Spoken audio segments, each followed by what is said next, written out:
The social activation model provides a foundation for the SAM project. It's for us to work with people who are isolated within the community, and the idea is that you can work with any isolated group from single parents through to people who are using drugs. And in this case we've chosen to work with people recovering from mental illness. And it's really there to help provide a bridge between people who are on benefits to getting them involved in more constructive activities, ideally back into the labour market. But this is actually far broader than that. It's about looking at people being actively engaged in the community and actually overcoming social isolation. So it can be looking at things such as volunteering and how that can actually lead into employment, particularly in the current labour market. That's a bit of a challenge for a large number of people. One of the main innovative features of the SAM project is the fact that it's based in the community, and this can really help promote people's social inclusion, and also it helps us combat the stigma around mental health. The CSV Clubhouse provides a neutral setting for people to come in and access a service specifically for those who are mental health service users. They're not going into an NHS building or another statutory body, and I think that really helps for them to feel part of the community, as well as for them to kind of feel more relaxed and actually get more out of the experience of being part of the project. It also exposes them to a broad range of people.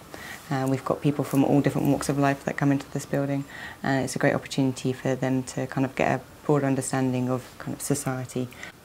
The great strength of the SAM project is the fact that we try to be as user-led as possible, and we really want users to be involved in the design of the project and the ideas that we implement, and we're always asking them to come along and tell us what they think of what we're doing and if they have any new ideas for us in terms of activities or training.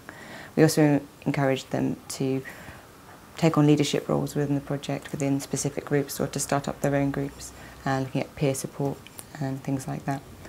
And when we represent the project at any level, if it's a presentation or a seminar, whether it's local, national or European, we always take along a participant with us.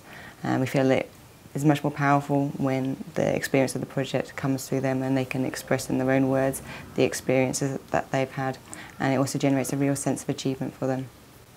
The media opportunities that we have here in Ipswich are a great way for us to engage people on the project.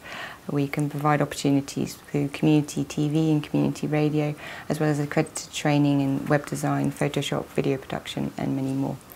This is a really great way for us to empower participants on the project and for them to have their voices heard in the local community.